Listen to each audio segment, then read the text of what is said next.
여행을 많이 하는 작가가 이런 이야기를 했습니다.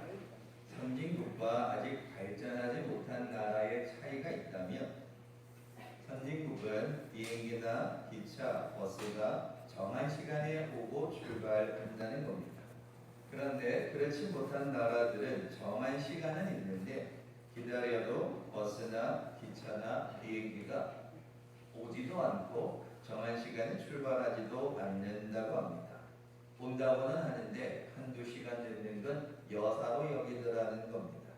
그러면서 우리나라는 거의 정한 시간에 도착하고 출발한다고 하면서 뭔가 여행 계획을 세우는 일에는 우리나라만큼 좋은 시설이 없다 이런 표현을 합니다. 저도 가끔 버스를 타기 위해 정류장에 있으면 제가 타야 할 버스가 언제 어디에 몇 분 후에 도착하는지 알려주고 있습니다. 심지어 지하철이나 버스는 핸드폰으로 도착 시간을 알 수 있습니다. 그래서 집에서 시간을 확인하고 나가면 그때 시간을 낭비하지 않고 버스나 지하철을 탈 수가 있습니다. 참 편리한 시대를 살아갑니다. 예전에 우리네 할머니들은 버스를 기다리기 위해서 읍내장에 가기 위해 물건을 팔려고 보따리 이고 지고 한두 시간 전에 버스 정거장에 나가 기다리던 때가 있었다고 합니다. 할머니의 말씀을 들어보면 그때가 사람 사는 맛은 더 낫다고 합니다. 왜냐하니까 기다리면서 이 사람 저 사람 만나 이야기하고 앞 동네 사람 뒷 동네 사람 만나서 김씨네 박씨네 시집간 이야기 싸웠던 이야기 별의별 이야기 버스를 기다리면서 정겹게 이야기를 나누는 때가 있었다 합니다. 그런 이야기를 나누다 보면 버스가 오게 되죠. 요즘은 많은 전자제품의 제품에 시간적인 기능들이 있습니다. 시작 시간을 알리고 끝나는 시간을 알립니다. 가마솥에 밥을 짓는다고 부뚜막에서 넉넉고 기다리지 않아도 됩니다.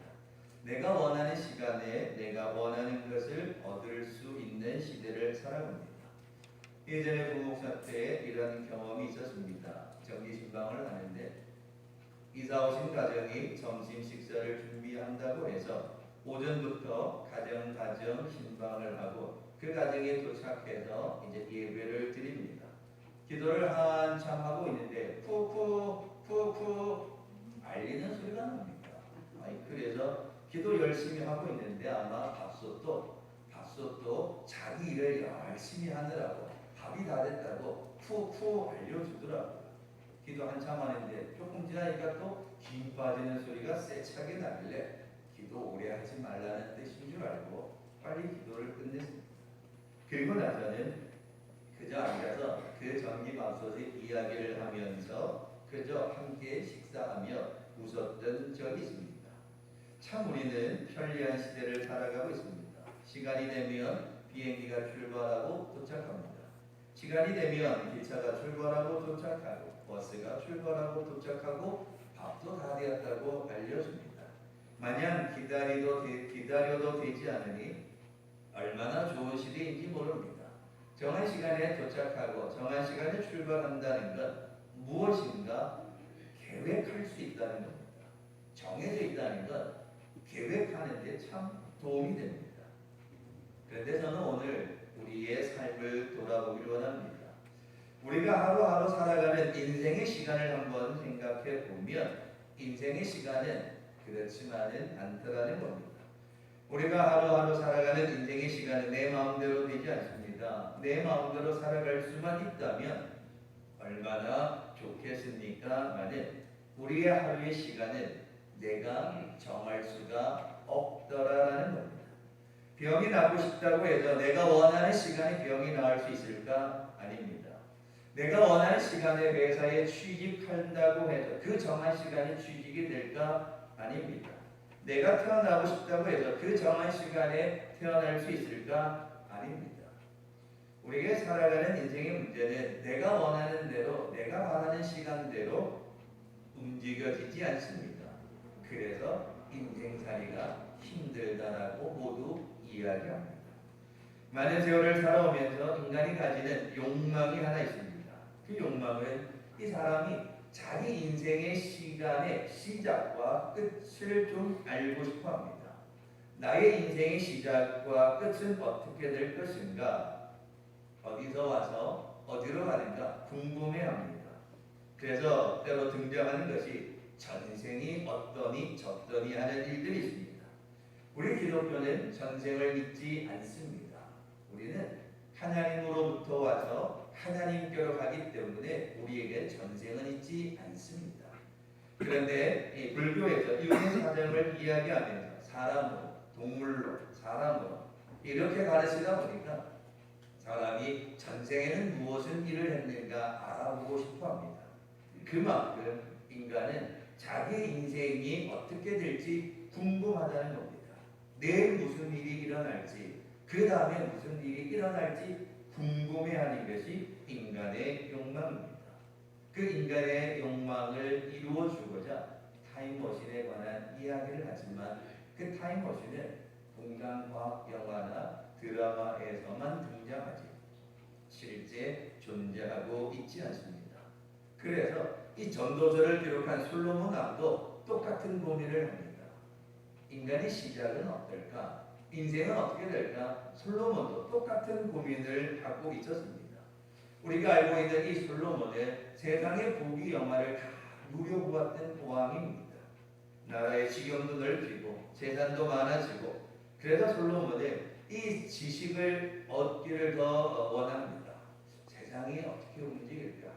사람의 시작과 끝은 어떻게 될까 궁금해서 이 솔로몬은 세상에 많은 지혜가 있는 사람들 다 불러다가 물어보고 알아봅니다. 권세도 있고 돈도 있고 솔로몬 자신의 지혜도 있으니까 여러 세상 사람들에게 인생이 어떻게 될까 물어봅니다. 솔로몬은 자신이 가진 물질로 세상의 즐거움이라는 것을 다 해보았습니다. 요즘식으로 표현하면 솔로몬은 놀 것 다 놀아봤습니다. 돈이 있겠다, 왕이겠다. 그러니까 해볼 것, 왕으로서, 물질로서 할 수 있는 건 다 해본 사람이 솔로몬입니다.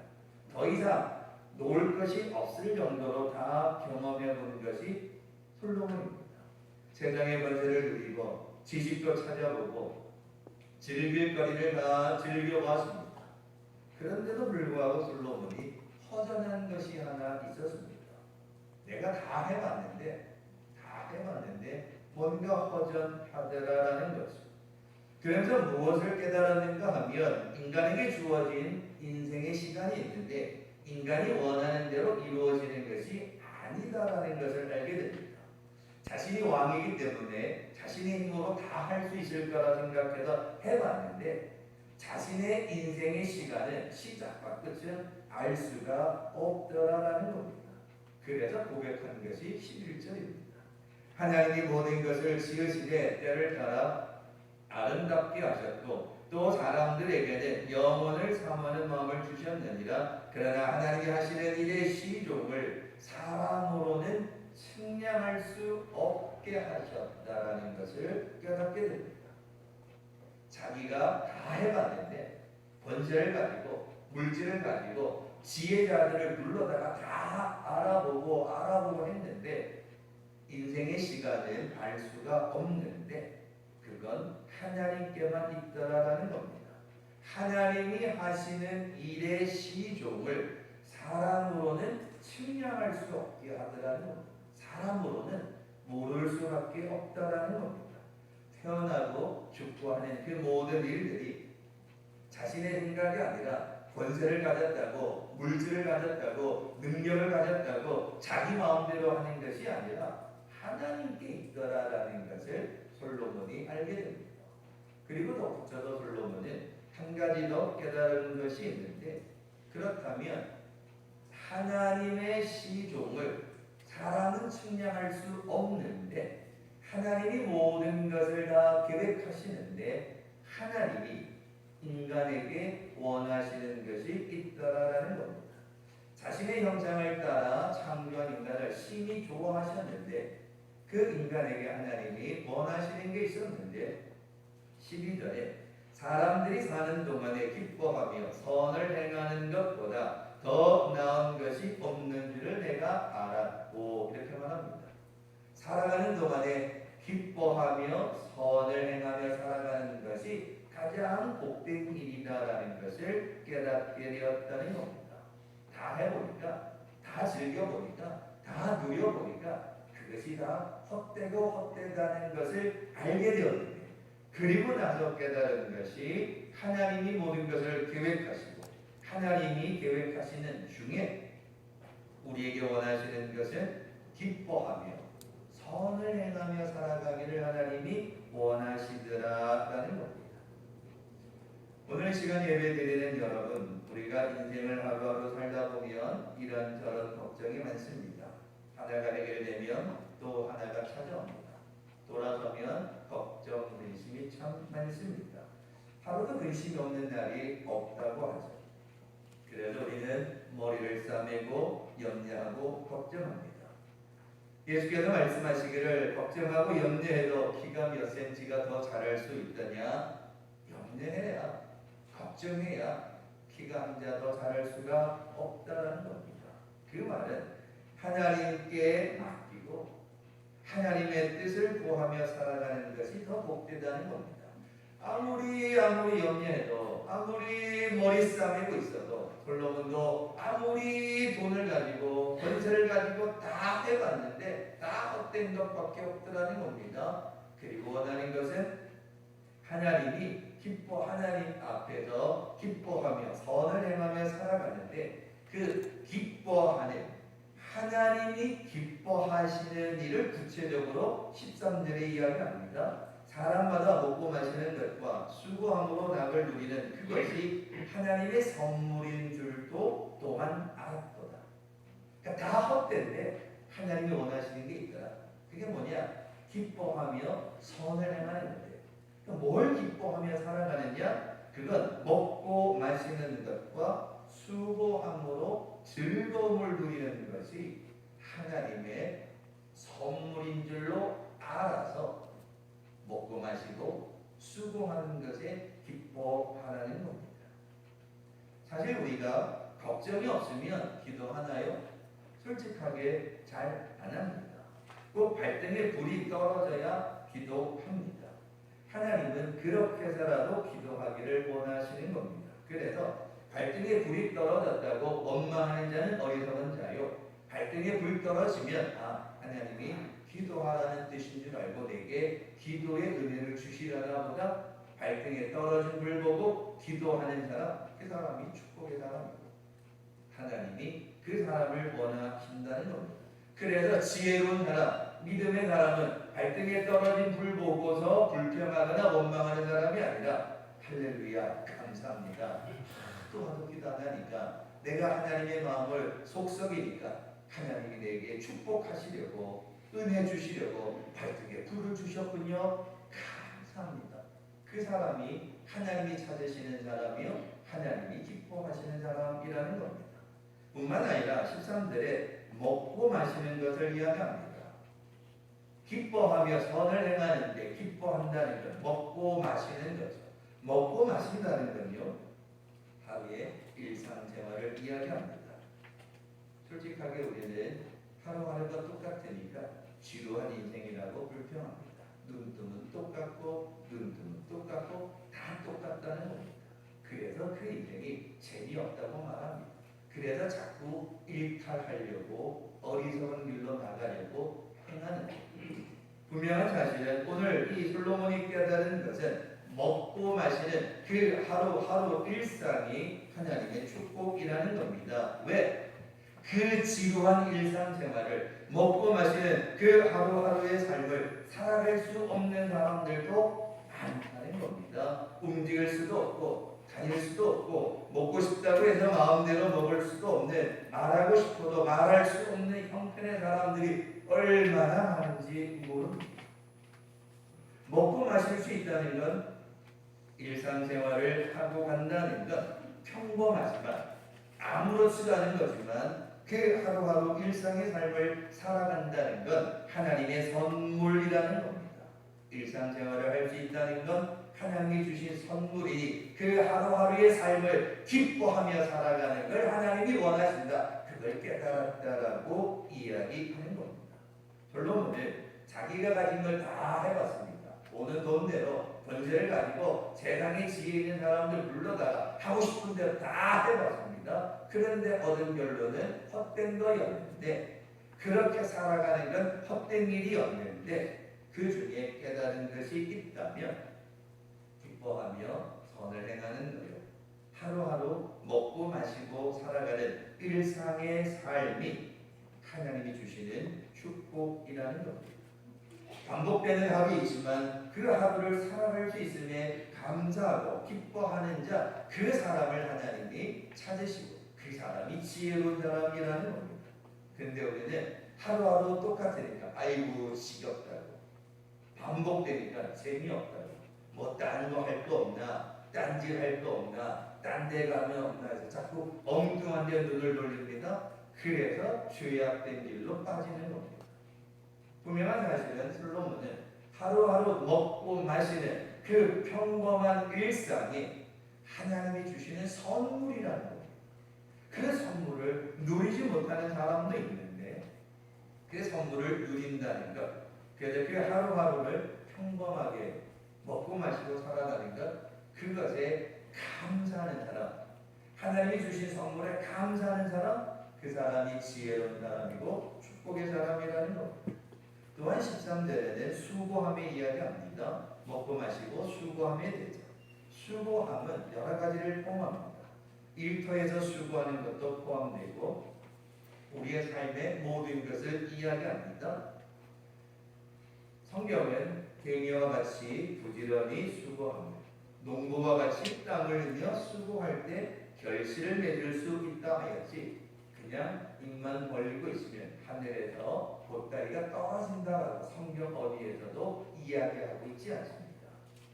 우리 생각에는 하나님이 축복하시니까 그냥 입만 벌리고 다오 하면 다 내려주실 것 같은데, 성경 어디에서도 그렇게 말씀한 적이 없습니다. 개미를 이야기하고 농부를 이야기했다는 것은 수고하며 살아가는 것, 그것이 축복이라는 겁니다. 언제나 시험을 100점 맞는 것은 아닙니다. 때로 틀릴 수 있고 모르는 문제가 있을 수 있습니다. 그러면 어떻게 됩니까? 조금 더 노력해야겠죠. 때로는 모든 것을 알고 있으면 겸손해야 합니다. 사람이 겸손해지는 것 얼마나 힘들지 모릅니다. 교만해지는 것은 쉽습니다. 인간의 본성대로 하면 다 교만해집니다. 그래서 겸손해지기 위해서는 또 얼마의 수고함이 있어야 합니다. 그래서 이 땅에 살아가는 동안에 어떤 일에 수고하며 땀 흘릴 수 있다. 그건 하나님이 주신 선물이라는 겁니다. 한번 생각해 보십시오. 매일매일 같이 수고하며 살아가는 것이 고통이라면 그와 같은 삶은 매일매일 죽을 마실 겁니다. 그런데 수고하며 땀 흘리며 살아가는 것이 축복이라면 그 하루의 삶은 평범하지만 땀 흘리지만 감사라는 겁니다. 그걸 솔로몬이 알았다는 겁니다. 신앙생활도 마찬가지입니다. 신앙생활 하나님이 기뻐하시는 신앙이 되기 위해서는 수고함이 있어야 됩니다. 우리가 건강을 위해 운동을 합니다. 산에 올라갑니다. 그저 되나요? 부지런해요. 운동도 하고 산에도 올라가고 건강해집니다. 땀 흘리며 수고하며 힘들어도 산 정상에 올라가기를 자주 하고 운동도 열심히 할 때 건강해지는 것 맞습니다. 그렇듯이 신앙생활도 하나님이 기뻐하시는 신앙이 되기 위해 수고함이 있어야 됩니다. 주일 빠지지도 않아야 되고 열심히 예배도 드려야 하고 깨어있어 기도도 해야 하고 순종도 해야 하고 충성도 해야 되고 봉사도 해야 합니다. 그렇게 수고하며 달려갈 때에 때가 참에 하나님의 축복의 상급이 넘치는 겁니다. 근데 반대로 신앙이 곤두박질하기는 쉽습니다. 운동하기 위해 산에 올라갑니다. 올라갈 때 정말 어렵습니다. 정말 몇 배의 힘이 듭니다. 내려올 때는 너무나 쉽게 내려옵니다. 신앙도 마찬가지입니다. 예배 빠지기 시작하고 기도하지 아니하고 말씀에야만 하지 않고 모든 일에 불평불만을 가지면 신앙 금방 곤두박질 치게 됩니다. 수고함이 없이는 이루어질 수 없다는 겁니다. 요즘 같은 때의 직장 생활도 마찬가지일 겁니다. 직장 생활 쉬운 게 있나요? 눈치도 봐야 하고 실력도 있어야 되고 수고함도 있어야 됩니다. 일확천금을 얻거나 금수저를 원하지만 우리 모두가 다 금수저는 아닙니다. 모든 사람이 일확천금을 하루아침에 얻을 수는 없습니다. 그래도 하나님이 원하시는 것 하루하루 땀 흘리며 수고하며 주어진 일에 열심을 다해 달려가는 사람, 그 수고함을 가지고 있는 사람이 하나님이 기뻐하는 사람이라는 겁니다. 그러니까 이렇게 인생을 살아가는 것이 하나님의 선물이라는 것을 솔로몬이 깨닫게 되었다는 겁니다. 일상생활을 살아가며 하나님의 선물인 줄 알고 살아가는 겁니다. 비록 우리가 우리의 시작과 끝, 우리의 인생이 어떻게 될지는 모릅니다. 아무것도 모르지만 하나님께 맡기고 하나님이 주신 그 날들 가운데 기뻐하며 선을 행하는 거죠. 먹고 마시고 수고하며 하루하루 살아가는 그 삶을 열심을 다해 살아가는 것이 기뻐하는 삶이고, 그게 하나님의 선물인데 결국 그렇게 인생을 살아가면 시작과 끝을 계획하시는 그 하나님이 우리의 삶을 축복의 길로 인도해 주신다라는 겁니다. 그래서 솔로몬이 14절에 또 하나 깨달은 것이 영원하지 않다라는 겁니다. 가만 보니까 자기가 모든 걸 누리고 있으면 영원할 것 같았는데 자신의 권세도 영원하지 않고 자신도 언젠가는 죽을 때가 다가온다는 걸 알게 됩니다. 그러면서 솔로몬이 마지막으로 이야기하는 것이 14절 마지막입니다. 하나님이 이 모든 것을 행하심은 사람들이 결국에는 하나님을 경외하려 하심인 줄을 내가 알았도다, 이렇게 말합니다.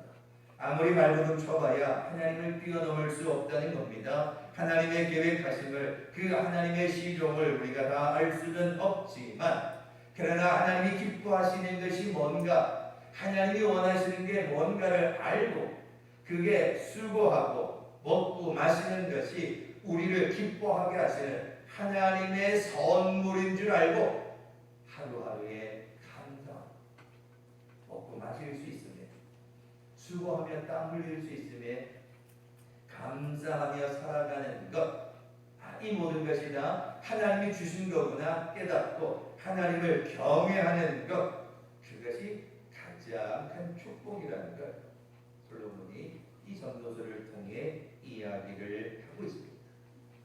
이제 말씀을 내드려 합니다. 우리의 인생에 어떤 날들이 앞에 있을지 모릅니다. 우리의 시간을 알 수 없습니다. 그렇다고 해서 걱정하거나 염려할 것이 없습니다. 왜? 하나님을 믿고 나아가면, 하나님을 경외하는 믿음으로 나아가면 우리의 앞길을 하나님이 축복해 주시기 때문입니다. 그래서 지금 현재 내게 주신 일상의 삶 가운데 때로 먹고 마시는 일, 평범한 것 같지만 그것이 하나님의 선물이고, 때로 수고하고 땀 흘리는 일이 있는데 그게 고생이 아니라 하나님이 주신 선물이라는 겁니다. 이렇게 살아가는 것이 하나님이 내게 주신 선물인 줄로 알아서 하루하루의 삶을 기뻐하며 선을 행하며 살아가는 것, 그렇게 여호와를 경외하는 것, 그것이 가장 축복이라고 솔로몬은 깨닫게 되었던 겁니다. 저도 오늘 같이 이 솔로몬의 이야기를 통해 이렇게 정리합니다. 인생의 시작과 끝을 알고 싶으십니까? 모릅니다. 정답은 하나님께로부터 왔다가 하나님께로 간다는 그 하나 외에는 아무것도 모릅니다. 그럼 어떻게 해야 됩니까? 하나님께 맡기면 됩니다. 그리고 솔로몬의 고백과 같이 하루하루 평범한 일상생활을 주신 하나님께 감사하고, 수고하며 살아갈 수 있는 축복을 주신 하나님께 감사하고, 우리의 모든 것을 계획하고 계신 그 하나님을 경외하며 하루하루 살아가는 겁니다. 그것보다 더 큰 축복이 없다는 것을 솔로몬은 고백하고 있습니다. 헛되고 헛된 인생을 살아가는 자가 아니라 솔로몬과 같이 하루하루 평범한 일상생활이지만 그 그게 하나님의 선물이고, 땀 흘리는 수고함이 있는데 그것도 하나님이 주신 선물이고, 그래서 하나님이 주신 선물을 기뻐하고 오늘 하루도 감사하고, 땀 흘리며 수고할 수 있음에 감사하고, 하루하루 살아가며 먹고 마실 수 있음에 감사하며 하나님을 경외하는 사람, 그 사람이 가장 축복의 사람이라고 솔로몬이 이야기하겠습니다. 오늘 그 축복의 사람이 저와 여러분이 되시기 위해 오직 하나님을 경외하며 오늘 하루에 감사하고 수고함에 감사하고 함께 예배할 수 있음에 늘 감사하며 살아가는 축복의 성도들 되시길 주님의 이름으로 축원합니다. 기도하겠습니다. 부모하신 아버지 하나님 감사합니다. 그저 하루하루 살아가는 것이 힘들었습니다. 때로 피곤합니다. 때로 이렇게 참 고난의 인생이다 불평하기도 합니다. 그러나 솔로몬의 이야기를 돌아보니 그것만큼 더 귀한 축복이 없다는 것을 이제서야 깨닫습니다. 하루하루 살아가는 것이 하나님의 선물이요 때로 수고함도 하나님의 선물인 줄을 우리도 이제서야 깨닫습니다. 오늘 하루를 살아가며 감사하는 마음을 허락하여 주시옵시고, 땀 흘리며 수고할 때마다 풍성한 열매를 채워주실 그 하나님이 계심을 믿는 믿음으로 살아가는 우리 모두가 되게 인도하여 주셔서 세상 사람들은 다 헛된 인생이라고 말할지라도 우리는 하나님을 경외함으로 오늘 하루하루를 살아가며 감사하며 살아감으로 날마다 축복의 삶을 살아가는 모든 성도들 다 되게 인도하여 주시옵소서. 감사드리며 예수님의 이름으로 기도하옵나이다.